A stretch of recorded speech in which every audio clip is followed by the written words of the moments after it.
কল্পনা করুন 1971 সালের মে মাসের এক গভীর নিঝুম রাত। চারিদিকে নিস্তব্ধতা। হঠাৎ দূর থেকে ভেসে এলো ভারী বুটের মশমশ শব্দ আর লোহার রডের বিকট ঠকঠক আওয়াজ। আপনি ঘরের আলো নিভিয়ে ছোট্ট সন্তানকে বুকে জড়িয়ে কাঁপছেন। ঠিক তখনই এক বিকট শব্দে আপনার ঘরের কাঠের দরজাটা ভেঙে চুরমার হয়ে গেল। ইসলামিক মৌলবাদী আর পাকিস্তানি আর্মির ঘাতক দল ঘরে ঢুকে বন্দুক দিয়ে আপনার মাকে ধাক্কা মেরে ফেলে দিল, আর আপনার সামনে থেকে আপনার একমাত্র ভাই ও বাবাকে পশুর মতো জামার কলার ধরে টেনে হিঁচড়ে অন্ধকার রাস্তায় বের করে নিয়ে গেল। কিছুক্ষণ পরে কাছের ব্রিজের দিক থেকে ভেসে এলো টানা রাইফেলের গর্জন আর মানুষের গোঙানির আওয়াজ। ভোরের আলো ফুটতেই খালের জলে ভেসে উঠল সারি সারি তাজা লাশের স্তূপ, আর পুরো খালের জল ততক্ষণে লাল রক্তে রঞ্জিত। আপনি কি জানেন বাংলাদেশের মুক্তিযুদ্ধের সময় পুরনো ঢাকার ধোলাই খালের ওপর তৈরি ঐতিহাসিক লোহার পুলটি কিভাবে শত শত নিরীহ হিন্দুর নির্মম রক্তগঙ্গা আর গণহত্যার নীরব সাক্ষী হয়ে উঠেছিল? আপনার কি সূত্রপুরের এই রক্তঝরা ইতিহাসের কথা আগে জানা ছিল? নিচে কমেন্ট করে অবশ্যই আপনার মতামত জানান। আর হ্যাঁ, আমাদের চ্যানেলটি লাইক ও সাবস্ক্রাইব করতে একেবারেই ভুলবেন না। নমস্কার, আমি শুভ্র চট্টোপাধ্যায় আর আপনারা দেখছেন মাধ্যম। 1971 সালের 26শে মার্চ পাকিস্তানি হানাদার বাহিনী যখন সারা দেশে হিন্দু বাঙালি নিধনের উদ্দেশ্যে অপারেশন সার্চলাইট শুরু করে, তখন থেকেই ঢাকা শহর এক থমথমে মৃত্যুর উপত্যকায় পরিণত হয়। পুরনো ঢাকার প্রতিটা গলি ও মহল্লায় পাকিস্তানি সেনাদের নজর পড়েছিল খুব দ্রুত। এর কারণ ছিল পুরনো ঢাকা, বিশেষ করে সূত্রপুর, মালাকার টোলা, গেন্ডারিয়া এবং রায় সাহেব বাজার এলাকাগুলো ছিল তৎকালীন রাজনীতি, সংস্কৃতি এবং ব্যবসার কেন্দ্র। এই এলাকাগুলোতে যেমন বহু ঐতিহ্যবাহী হিন্দু ধর্মাবলম্বী পরিবার যুগ যুগ ধরে বসবাস করে আসছিল, তেমনি পাশাপাশি অগণিত স্বাধীনতাকামী মুসলিম বাঙালি পরিবারও ছিল। ফলে পাকিস্তানি সেনাশাসক ও তাদের দেশীয় দোসর পিস কমিটি এবং রাজাকারদের কাছে এই এলাকাটা ছিল অত্যন্ত গুরুত্বপূর্ণ একটা টার্গেট। 25শে মার্চের সেই বিভীষিকাময় রাতের পর সূত্রপুর থানাকে পাকিস্তানি সেনাবাহিনী নিজেদের একটা অন্যতম প্রধান সামরিক ঘাঁটিতে রূপান্তর করে। থানার আশেপাশের প্রধান সড়ক ও গলির মুখে তৈরি করা হয় শক্ত সামরিক পাহারা। দিন কিংবা রাত সুযোগ পেলেই সেনা সদস্যরা স্থানীয় রাজাকারদের নিয়ে হিন্দু বাড়িতে প্রবেশ করত। স্থানীয় আলবদর ও রাজাকারদের দেওয়া তালিকা থেকে তারা এলাকার সুশীল সমাজের মানুষ, চিকিৎসক, শিক্ষক, ছাত্র এবং স্বাধীনতাকামী যুবকদের ধরে নিয়ে যেতে শুরু করে। ধরে নিয়ে যাওয়া মানুষদের রাখা হতো সূত্রপুর থানা ক্যাম্প কিংবা আশেপাশের বিভিন্ন নির্যাতন কেন্দ্রে। সেখানে দিনের পর দিন তাদের উপর চলতো মধ্যযুগীয় বর্বরতা। নখ উপড়ে নেওয়া, ইলেকট্রিক শক দেওয়া, বুট দিয়ে বুকের ওপর পা দিয়ে হাড় ভেঙে ফেলা আর ঘন্টার পর ঘন্টা চাবুক দিয়ে আঘাত করা ছিল তাদের নিত্যদিনের রুটিন।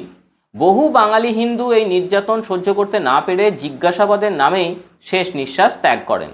মে মাসের শেষ দিকে যখন ঢাকার বিভিন্ন জায়গায় গেরিলা যোদ্ধাদের তৎপরতা সামান্য বৃদ্ধি পাওয়ার খবর ছড়িয়ে পড়ে, তখন পাকিস্তানি বাহিনীর ভয় ও আক্রোশ চরম আকার ধারণ করে।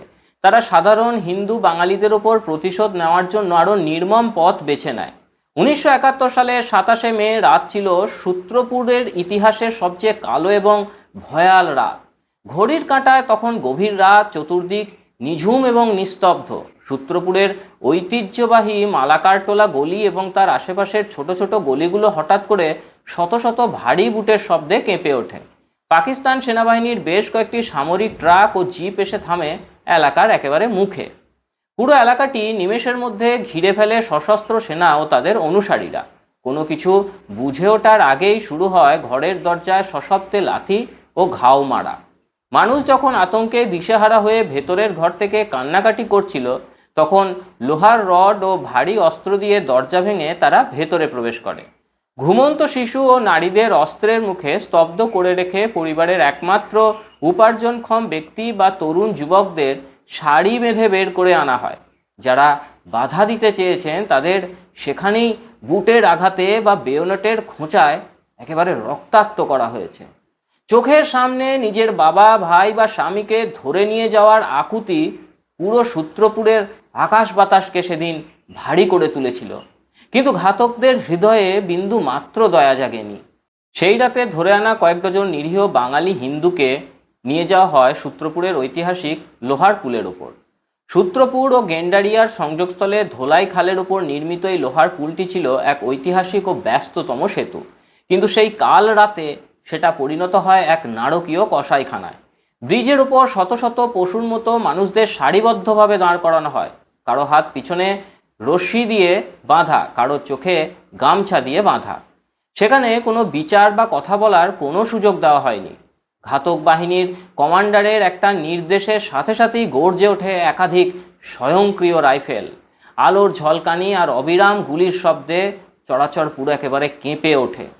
বুলেটের আঘাতে একে একে বুক ঝাঁঝরা হয়ে যাওয়া মানুষগুলো গড়িয়ে পড়তে থাকে ধোলাই খালের গভীর জলে। যারা সঙ্গে সঙ্গে মারা যাননি তারা মারাত্মক ক্ষত নিয়ে খালের জলে ডুবতে ডুবতে যন্ত্রণায় ছটফট করে প্রাণ হারান। খালের জল মুহূর্তেই লাল রঙে রঞ্জিত হয়ে ওঠে। ঘাতকরা শুধু হত্যা করেই ক্ষান্ত হয়নি, তাদের অপরাধের সমস্ত প্রমাণ ধোলাই খালের খরস্রোতা জলে ভাসিয়ে দেওয়ার চেষ্টা করে। পরবর্তী সময়ে অনেক লাশ জোয়ার ভাটায় ভেসে চলে যায় বুড়িগঙ্গায়, আবার অনেককে খালের পাড়েই নিচু জমিতে কোনো মতে মাটি চাপা দেওয়া হয়। পরদিন 28শে মে ভোরে যখন বেঁচে থাকা আতঙ্কিত মানুষেরা ঘর থেকে বের হন, তখন দেখতে পান ব্রিজের ওপর জমে থাকা চাপ চাপ জমাট বাঁধা রক্ত। চারিদিকে ছড়িয়েছিল রক্তের ছোপ ছোপ দাগ, চটি জুতো আর জামা কাপড়ের ছিন্ন অংশ। পুরো সূত্রপুর জুড়ে কান্নার রোল পড়ে যায়। মালাকার টোলা গলির একাধিক ঘর সেদিন পুরুষ শূন্য হয়ে পড়েছিল। বহু পরিবার তাদের একমাত্র উপার্জনকারী মানুষটিকে হারিয়ে চিরতরে পথে বসে যায়। কেবল মানুষ হত্যাই নয়, 27শে মে রাতের পর পাকিস্তানি ঘাতকরা সূত্রপুরের বহু ব্যবসা প্রতিষ্ঠান এবং বসত বাড়িতে আগুন লাগিয়ে দেয় এবং মূল্যবান সোনা দানা টাকা পয়সা লুট করে নিয়ে চলে যায়। বাংলাদেশের মুক্তিযুদ্ধের পুরো 9 মাস জুড়ে সূত্রপুরের এই লোহার পুল বদ্ধভূমিতে হাজার হাজার নিরপরাধ হিন্দু বাঙালিদের এনে নির্মমভাবে হত্যা করা হয়েছিল। ধোলাই খালের জল 9 মাস ধরে লাল রক্তে রঞ্জিত ছিল। বহু বিখ্যাত বুদ্ধিজীবী, শিক্ষক এবং নাম না জানা হাজারো সাধারণ পথচারী এই লোহার পুলের ওপর এসে তাদের জীবন উৎসর্গ করেছেন। সূত্রপুরের গণহত্যা কেবল একটা বিচ্ছিন্ন ঘটনা নয়, এটা ছিল বাঙালি হিন্দু জাতিকে মেধাশূন্য এবং সামাজিকভাবে পঙ্গু করে দেওয়ার জন্য পাকিস্তানি হানাদারদের এক সুপরিকল্পিত গণহত্যার জ্বলন্ত প্রমাণ। অত্যন্ত পরিতাপের বিষয় হলো সময়ের আবর্তে এবং যথাযথ পরিচর্যার অভাবে সূত্রপুরের এই ঐতিহাসিক নির্মম গণহত্যার কাহিনী ইতিহাসের পাতা থেকে একেবারে আড়াল করা হয়েছে। আজকে তরুণ প্রজন্মের কাছে এই নির্মম ত্যাগ এবং বীরত্বের ইতিহাস সঠিকভাবে তুলে ধরা আমাদের নৈতিক দায়িত্ব। আপনার এলাকার অন্য কোনো জানা অজানা ইতিহাস বা গল্প যদি থেকে থাকে তাহলে নিচে কমেন্ট করে আমাদের জানান। বীর শহীদদের স্মৃতির প্রতি গভীর শ্রদ্ধা জানাতে এবং হিন্দু গণহত্যার সত্য ইতিহাস সবার কাছে পৌঁছে দিতে ভিডিওটি প্রচুর পরিমাণে শেয়ার করুন। সঙ্গে থাকুন, দেখতে থাকুন মাধ্যম।